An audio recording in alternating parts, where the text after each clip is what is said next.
Guys, तो हमारा topic चल रहा था ट्रांसपोर्ट अक्रॉस सेल मेम्ब्रेन, जिसमें हमने पैसिव ट्रांसपोर्ट और क्लासिफिकेशन, इंट्रोडक्शन वगैरह सब पढ़ लिया था। पैसिव ट्रांसपोर्ट में हमने पढ़ा था सिंपल डिफ्यूजन, फैसिलिटेटेड डिफ्यूजन और ऑस्मोसिस। इसका पार्ट 1 मेरी यूट्यूब चैनल पे अवेलेबल है, तो आप उसे जाकर देख लेना। लेकिन हम एक बार और क्लासिफिकेशन पढ़ ले रहे हैं ताकि जो हमारा एक्टिव ट्रांसपोर्ट है उसमें हमें कोई प्रॉब्लम ना हो। तो सबसे पहले हम एक बार फिर से देख लेते हैं क्लासिफिकेशन।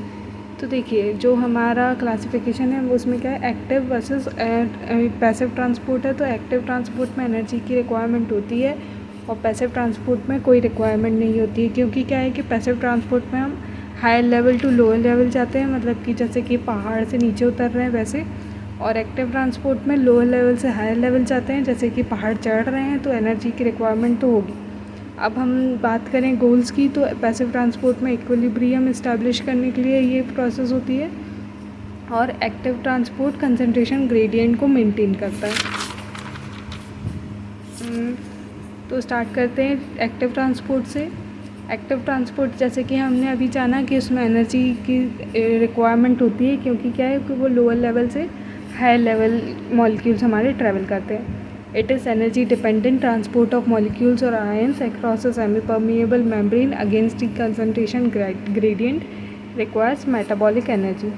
अब क्या है, ये जो एक्टिव ट्रांसपोर्ट है ये दो टाइप्स में डिवाइडेड है, प्राइमरी एक्टिव ट्रांसपोर्ट और सेकेंडरी एक्टिव ट्रांसपोर्ट। जो प्राइमरी एक्टिव ट्रांसपोर्ट है उसमें जो केमिकल एनर्जी हमें मिलती है वो कहाँ से मिलती है, ATP के हाइड्रोलिसिस से। Hydrolysis of ATP directly uses chemical energy derived from the hydrolysis of ATP। इसका एक एग्जांपल लेते हैं। हमने 12th में, ये शायद 10th में, मुझे ऐसा पक्का ध्यान नहीं है, लेकिन कहीं तो ये सोडियम पोटेशियम एटीपेस पंप पढ़ा है। अब और अगर आपने नहीं पढ़ा है तो मैं इसमें अलग से डिटेल वीडियो भी जल्द अपलोड कर दूँगी। तो सोडियम और पोटेशियम एटीपेस पंप है, ये क्या है, इलेक्ट्रोजेनिक पंप है जो एनिमल सेल्स में पाया जाता है। तो देखिए इसमें क्या होता है, जो हमारे जो सेल है वो क्या करता है, 3 सोडियम मतलब कि 3 Na+ आयंस को पंप आउट करता है, मतलब कि बाहर निकालता है, और बदले में 2 K+ आयंस यानी कि पोटेशियम आयंस को अंदर खींचता है। ठीक है, अब देखिए 3 पॉजिटिव आयंस बाहर आ रहे हैं, लेकिन जा अंदर कितने रहे, केवल 2। तो ये इसकी वजह से क्या है, एक इम्बैलेंस क्रिएट होता है, जिसकी वजह से सेल थोड़ा नेगेटिव रहता है। और इसलिए क्या है कि एक बैटरी लाइक चार्ज क्रिएट होता है, जो क्या है कि क्रूशियल है हमारे ब्रेन और मसल फंक्शन वगैरह के लिए। अब हम इसे एक बार पढ़ लेते हैं। आई होप कि आपको इतनी सिंपल तरीके से समझ आया होगा, और नहीं तो मैं एक पक्का वीडियो बना दूँगी इस पर, देख लेना आपको जैसा भी लगे। तो देखिए, द Na+ और K+ ATPase pump, it is electrogenic pump found in animal cells. For every 3 Na+ ions pumped out of the cell, 2 K+ ions are pumped in. Because it pumps out 3 positive charges but lets in 2, it keeps the inside of the cell slightly negative. This creates battery-like charge across the membrane, which is crucial for brain and muscle function। Significance की बात करें तो steep आयनिक ingredients generate करता है secondary transport के लिए। अब ये क्या है, हम आगे पढ़ते हैं। सेकेंडरी एक्टिव ट्रांसपोर्ट को हम को ट्रांसपोर्ट भी बोलते हैं। मतलब इसमें क्या है, एनर्जी की तो ज़रूरत है ही, एक्टिव ट्रांसपोर्ट है, लेकिन ये ATP से डायरेक्टली एनर्जी नहीं लेता है, ये यूटिलाइज़ करता है इलेक्ट्रोकेमिकल एनर्जी जो कि स्टोर होती है आयनिक ग्रेडियंट में, जो कैसे बनी है, जो हमारी ये जो है ना, ये प्राइमरी ट्रांसपोर्ट्स के हेल्प से जो बनी है, ये स्टीप आयनिक ग्रेडियंट जो जनरेट करता है वो वो कहाँ पे यूज़ आती है, यहाँ पर सेकेंडरी एक्टिव ट्रांसपोर्ट उसका यूज़ करता है, यूटिलाइज़ करता है वो वाली एनर्जी को। ठीक है, it utilises electrochemical energy stored in an ionic gradient usually created by primary active transport to drive the movement of another molecule. Types की बात करें इसकी, तो सिम्पोर्ट है और एंटीपोर्ट है। सिम्पोर्ट यानी कि मॉलिक्यूल्स मूव करेंगे सेम डायरेक्शन में, एंटीपोड अपोजिट डायरेक्शन में मॉलिक्यूल्स मूव करेंगे। देखते हैं बल्क और वेसिकुलर ट्रांसपोर्ट मॉलिक्यूल्स, जिनको हम मैक्रो मॉलिक्यूल्स कहते हैं। वो जैसे कि प्रोटीन्स कुछ ज़्यादा लार्ज हैं, वो पास नहीं हो पा रहे हैं प्रोटीन्स और लिपिड्स के थ्रू, तो उनके लिए हमें बल्क और वेसिकुलर ट्रांसपोर्ट की ज़रूरत पड़ती है। और ये प्रोसेस में हाई एटीपी रिक्वायर होता है और मेम्ब्रेन रीमॉडलिंग की भी ज़रूरत पड़ती है। मेम्ब्रेन रीमॉडलिंग यानी शेप बदलना, ये सब चीज़ें, ठीक है। तो ये चीज़ हम अभी पढ़ रहे हैं, लेकिन मैंने ना एक ई बुक बनाई है सेल बायो की।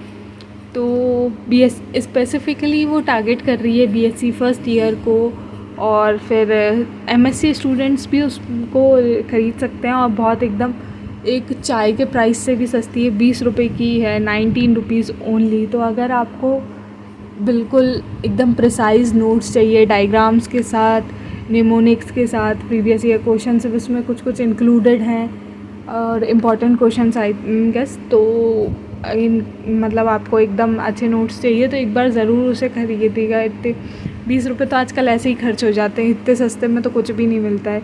आप एक बार ज़रूर बताएं। सैम्पल भी अवेलेबल है, तो अगर आपको चाहिए हो तो सैम्पल एक बार देखिएगा, अगर सही लगे तो फिर आप परचेस कीजिएगा और बताइएगा कि कैसा है, फीडबैक ज़रूर दीजिएगा। अब हम नेक्स्ट हमारे टॉपिक पर वापस आते हैं, जो कि है हमारा बल्क और वेसिकुलर ट्रांसपोर्ट। बल्क और वेसिकुलर ट्रांसपोर्ट की क्यों हमें ज़रूरत पड़ी, क्योंकि क्या जो लार्ज प्रोटीन्स है, मॉलिक्यूल्स है, वो क्या है कि ट्रांसपोर्ट नहीं हो पाते हैं प्रोटीन्स और लिपिड से, जिसकी वजह से हमें बल्क और वेसिकुलर ट्रांसपोर्ट की ज़रूरत है, ठीक है। अब ये क्या है कि दो टाइप में होते हैं, एंडोसाइटोसिस और एक्सोसाइटोसिस। एंडो मतलब इनवर्ड और एक्सो यानी आउटवर्ड, ठीक है। एंडोसाइटोसिस में इनवर्ड ट्रांसपोर्ट होता है, यानी कि सेल के अंदर। अब ये फर्दर डिवाइडेड है 3 टाइप्स में, फैगोसाइटोसिस, पिनोसाइटोसिस और रिसेप्टर मीडिएटेड एंडोसाइटोसिस। फैगोसाइटोसिस यानी कि सेल ईटिंग, मतलब सेल कोई चीज़ को खा रहा है। ये देखिए, ये हमारा जो भी मॉलिक्यूल है वो है, ये सेल ने इसको एनगल्फ कर लिया, यानी कि खा गया वो। तो ये क्या है कि ईटिंग, सेल ईट कर रहा है, ठीक है। बैक्टीरिया बाय, इसका एग्जांपल है बैक्टीरिया बाय माइक्रोफेजेस। पिनोसाइटोसिस की बात करें तो सेल ड्रिंकिंग है, जो कि क्या है कि ये इसका डायग्राम में पिनोसाइटोसिस का non specific Uptake extra cellular fluid वगैरह है, डिजॉल्व सॉल्यूट्स है स्मॉल वेसिकल्स के थ्रू। जो अपटेक है एक्स्ट्रा सेल्यूलर फ्लूइड का, डिजॉल्व सॉल्यूट्स का, उसको हम पिनोसाइटोसिस बोलते हैं। रिसेप्टर मीडिएटेड एंडोसाइटोसिस, तो ये क्या है कि हाईली स्पेसिफिक अपटेक मैकेनिज्म है। इसमें क्या है, जो हमारे सॉल्यूट्स है वो बाइंड करते हैं। हाँ, ये जो सॉल्यूट्स है ये हमारे बाइंड करते हैं स्पेसिफिक रिसेप्टर से मेम्ब्रेन में, और फिर उसके बाद एंटर होते हैं, ठीक है। इसका एग्जांपल है अपटेक ऑफ कोलेस्ट्रॉल विया LDL रिसेप्टर्स। लास्ट हम देखते हैं ये एक्सोसाइटोसिस यानी आउटवर्ड ट्रांसपोर्ट। एक्सो मीन्स आउटसाइड, काइटोस यानी सेल। तो जो अब एक्सोसाइटोसिस से समझ आइए कि जो सेल में हमारे जो भी फ्लूइड है या फिर कोई भी कंटेंट्स हैं वो क्या है कि सेल के बाहर आ रहे हैं, उसको हम एक्सोसाइटोसिस बोलते हैं। Secretory vesicles migrate to the plasma membrane, fuse with it and release their contents into the extracellular space. जो हमारे सेक्रेटरी वेसिकल्स है वो माइग्रेट करते हैं, प्लाज्मा मेम्ब्रेन के पास आते हैं और फ्यूज़ करते हैं उसके साथ, मतलब उसके साथ चिपकते हैं, और जो भी उनके कंटेंट्स है वो रिलीज़ करते हैं एक्स्ट्रा सेल्यूलर स्पेस में। एग्जांपल है सीक्रेशन ऑफ हार्मोन्स। तो आई होप कि आपको ये जो हमारा पूरा टॉपिक है ट्रांसपोर्ट अक्रॉस सेल मेम्ब्रेन समझ आया होगा। इनकेस कुछ भी डाउट हो तो प्लीज़ मुझे बताइएगा कमेंट सेक्शन में, ना हो तो लाइक कीजिएगा, शेयर कीजिएगा, सब्सक्राइब कीजिएगा। और वो सेल बायो की ई बुक अगर परचेस करना हो तो ज़रूर बताइएगा। और ऑफ़लाइन चीज़ें, ऑफ़लाइन भी मैं प्लान कर रही हूँ। अगर आपको ऑफ़लाइन ये चीज़, मतलब जो हमारी ई बुक है उसको ऑफ़लाइन प्रिंट करके चाहिए तो वो भी मैं कर दूँगी। तो मतलब लेकिन उसका थोड़ा प्राइस इंक्रीज़ हो जाएगा, क्योंकि यार उसकी कॉस्टिंग भी अलग होगी। मुझे कमेंट करके बताइएगा। तब तक के लिए टाटा, बाय बाय।